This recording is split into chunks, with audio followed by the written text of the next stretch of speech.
You for coming here, sorry I am a little late. आप लोग जानते हैं पिछले 24 आवर्स में यहाँ पकड़ धकड़ का माहौल फिर से स्टार्ट कर दिया with a lot of intensity.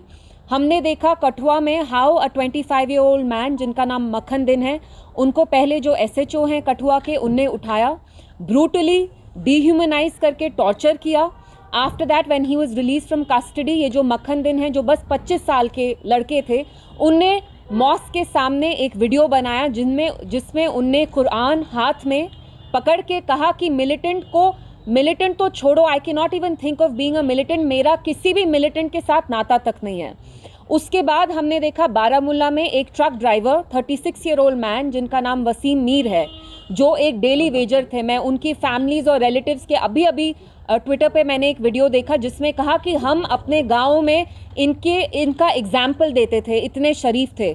हमने देखा कैसे आर्मी ने उनको एक वाइल्ड गूस चेज पे, पहले तो मेरी समझ में नहीं आता, आप कहते हैं कि कोई सिविलियन को आपने वाइल्ड गूस चेज में 24 किलोमीटर्स चेज किया and then when you are targeting the tyres, आप उनके ट्रक ड्राइवर के टायर्स को डिफ्लेट करना चाहते हैं, वो गोली उनको कैसे लग गई?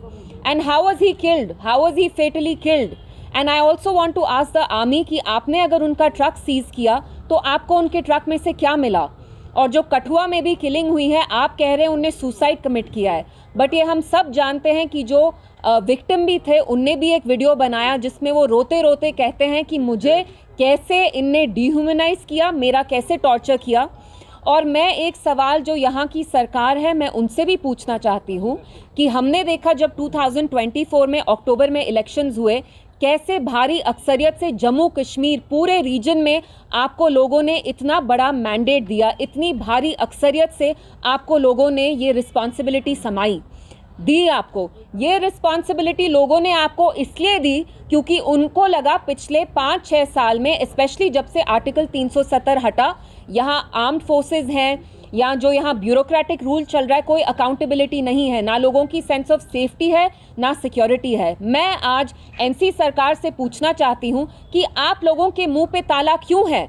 अगर आप हमारे लोगों को sense of safety and security नहीं दे सकते तो आप कुर्सी पे क्यों आए हैं? क्योंकि जब LG साहब की यहाँ एडमिनिस्ट्रेशन थी तब भी सेम माहौल था, पकड़ धक्कड़ का माहौल था। यहाँ जो इतनी सारी एजेंसीज़ हैं, वो SIA हो, नई एजेंसीज़ हो, पुरानी इंटेलिजेंस एजेंसीज़ हो, वो किसी को भी OGW करार कह के, हाइब्रिड मिलिटेंट कह के उठाते थे, टॉर्चर करते थे। हमने देखा राजौरी पुंछ में दिसंबर 23 में आर्मी ने कैसे कोल्ड ब्लडेड तरीके से कितने सिविलियंस को वहाँ मारा, जो वहाँ इंक्वायरी भी हुई। Caravan has just done a story on it. So I want to ask the government कि पहले और अब में क्या फ़र्क है? 50 MLA होने के बावजूद भी आप यहाँ के लोगों को इज्जत नहीं दे रहे, उनको सेंस ऑफ सिक्योरिटी नहीं दे रहे, उनकी डिग्निटी नहीं दे रहे, तो आपको लोगों ने यहाँ क्यों चुना? आपको यहाँ लोगों ने इसलिए चुना ताकि आप यहाँ एक सेंस ऑफ अकाउंटेबिलिटी दे, एक रिलीफ दे। जैसे पहले यहाँ 5-6 साल में ह्यूमन राइट्स वायलेशंस होते आ रहे हैं, वो कहीं ना कहीं रुक जाते, अकाउंटेबिलिटी आती। लेकिन हमने देखा पिछले 2 दिन में कैसे दिन दहाड़े 2 लड़कों को मारा गया है। कोल्ड ब्लडेड मर्डर है, वो कठुआ हो या वो यहाँ बारामूला में हो, वसीम मीर जिनको शूट किया आर्मी ने। और मेरा आर्मी से सवाल है, जो हमारी यहाँ पुलिस है उनसे सवाल है, क्या आप OGW, militant, hybrid militant terminology, ambiguous terms use करके हम सबको मिलिटेंट करार ठहराएंगे? क्या यहाँ पे सारे बैठे हुए लोग हम क्या मिलिटेंट हैं? How is it fair? हमने देखा है आर्मी में, पुलिस में कुछ officers are the black sheep, वो कैसे ह्यूमन राइट्स वायलेशंस करते हैं, लेकिन फिर भी I say you can not paint everybody with the same brush. So my question to the police, my question to the armed forces is that how can you dub every Kashmiri as a militant?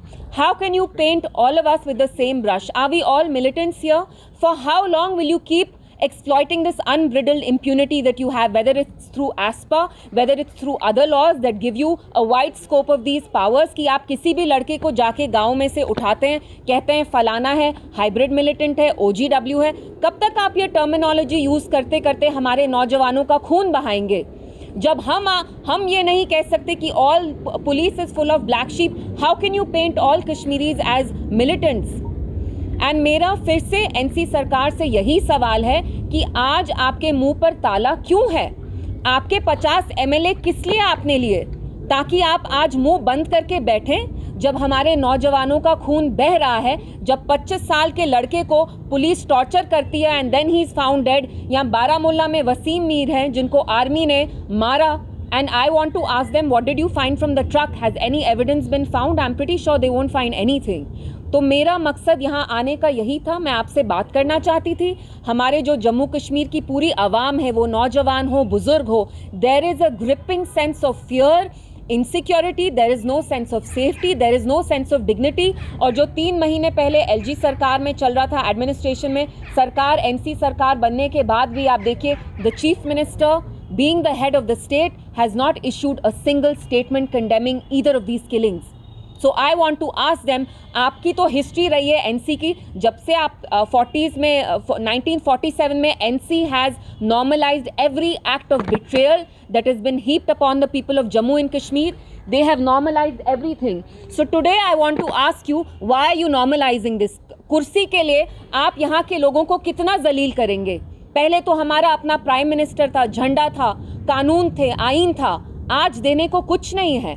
तो आपकी conscience जो इतनी selective है, मैं NC से पूछना चाहती हूँ, कब तक आप ये करते रहेंगे? कब तक आप ये जो हर एक एक्ट ऑफ बिट्रेयल है आप उसको नॉर्मलाइज करेंगे? क्योंकि आपको कुर्सी की ग्रीड है, you want to capture power at any at any expense. So my whole purpose of coming here was speaking to the press about these human rights violations, 2 very serious grave human rights violations that have happened within the span of 24 hours, and I want to make it very clear to the police and the armed forces, we are not here to impede or imperil your investigation in any case. We understand even you have a responsibility to protect, to uphold the law and order in Jammu and Kashmir, but at the same time you cannot dub everybody as an OGW, you cannot dub everybody as a hybrid militant. यहाँ पे home ministry claim करती है कि normal सी, तो ये कैसी normal सी है कि आप हम सबको शक की निगाह से देखते हैं? आप कब तक हम सबको शक की निगाह से देखेंगे? आप तो कहते हैं 370 हटाने के बाद यहाँ इंटीग्रेशन हुआ, तो ये कौन सी इंटीग्रेशन है? इमोशनल इंटीग्रेशन कहाँ है जब आप हमें ऐसी गंदी शक की निगाह से देखते हैं? तो मैं यहाँ आके यही कुछ बातें आपसे करना चाहती थी। इल्तिजा जी, अभी कुछ देर पहले जो सीएम साहब के एडवाइज़र हैं उन्होंने कहा है कि बेहतर कि अगर आप ये सवाल हमसे पूछे एलजी साहब के पास जाइए, क्योंकि लॉ एंड ऑर्डर का जो सारा डोमेन है वो एलजी साहब के पास है या होम मिनिस्टर साहब के पास है। तो किस तरह से आप सीएम साहब के एडवाइज़र के स्टेटमेंट को देखते हैं? इट्स वेरी अनफॉर्चुनेट, लोगों ने भारी अक्सरियत से एनसी को इसलिए नहीं लाया ताकि वो आके ये बहाना मारते रहें और आपस में ये लोग फुटबॉल खेलें। Our lives are too precious, we are not going to get into all this कि होम हमारे अंडर नहीं है। अगर होम आपके अंडर नहीं है, what stops you from questioning this government from the LG? What stops you from questioning the MHA? आपको कहीं ना कहीं डर है, आप बस स्टेटहुड का राग अलाप करते हैं लाइक अ ब्रोकन रिकॉर्ड। आज आपके मुंह पे ताला है, मुंह में दही जमी है, क्योंकि आप इनको इरिटेट नहीं करना चाहते हैं, आप इनको अच्छा खासा मक्खन लगाना चाहते हैं। वरना आप मुझे बताइए, अगर आपके पास पुलिस नहीं है तो क्या आप एक स्टेटमेंट इशू तक नहीं कर सकते थे? क्या चीफ मिनिस्टर कठुआ जाके इनकी फैमिली को नहीं मिल सकते थे?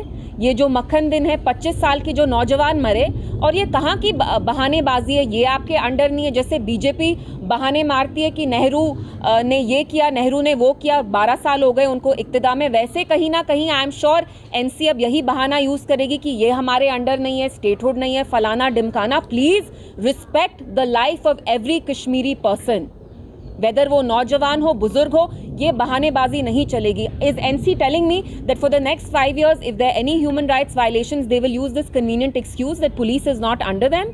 We expect better from them. Ma'am, Kathua में जो हुआ था उस पे एक कमेटी भी अब तश्कील दी गई है जो इन्वेस्टिगेट करेगी। जी, स्टेटमेंट वाज मिसकोटेड। देखिए, हमने देखा है कैसे through time, through so many decades, inquiries, committees have been set up to investigate human rights violations, and unfortunately no action is ever taken against these black sheep. आप मुझे बताइए, दिसंबर 23 में जब राजौरी पुंछ के वो 3-4 नौजवानों को आर्मी के जनरल्स ने मारा, तो उनके अगेंस्ट क्या एक्शन हुआ? तो this is all lip service. हमने देखा है ऐसे कितने सारे प्रेसिडेंट्स हैं जहां दिन दहाड़े ब्रॉड डे लाइट में ह्यूमन राइट्स वायलेशंस होती हैं, छोटे लड़कों को, नौजवानों को मारा जाता है OGW बोल के, हाइब्रिड मिलिटेंट बोल के, and then there is no investigation. So they just get away with all these killings that are happening. So do you want कि इसमें इन्वेस्टिगेशन नहीं होनी चाहिए या थॉरो इंक्वायरी नहीं होनी चाहिए? Of course not, and I expect News 18 to be more responsible. आपके जो रिपोर्टर हैं कफील, राइट, सरोज कफील, राइट, ही बेसिकली सेड कि मैंने कहा कि इन्वेस्टिगेशन नहीं होनी चाहिए. मैं अहमक हूँ क्या? मैं फैमिली से मिलने के बाद ये कहूँगी कि आप इन्वेस्टिगेशन नहीं करिए. मैंने तो अपने इंटरव्यू में ये कहा कि how is it that the killer is still absconding, but I am saying that in Kulgam 500 people were detained. That is the official figure. I am very sure it's much more. How can you take the entire village, take all these boys, arbitrarily detain them and arrest them? I am saying आप हर एक कश्मीरी को शक की निगाह से नहीं देख सकते. ये OGW हाइब्रिड मिलिटेंट का बहाना यूज करके हम सारे मिलिटेंट्स हैं क्या यहाँ बैठे हुए? Are we not peace loving people? But I don't want to impede their investigation in any way, but they cannot do this to the rest of the people. Kulgam में, बड़गाम में, गांदरबल में boys were picked up. They're still being picked up, and I called for this to stop.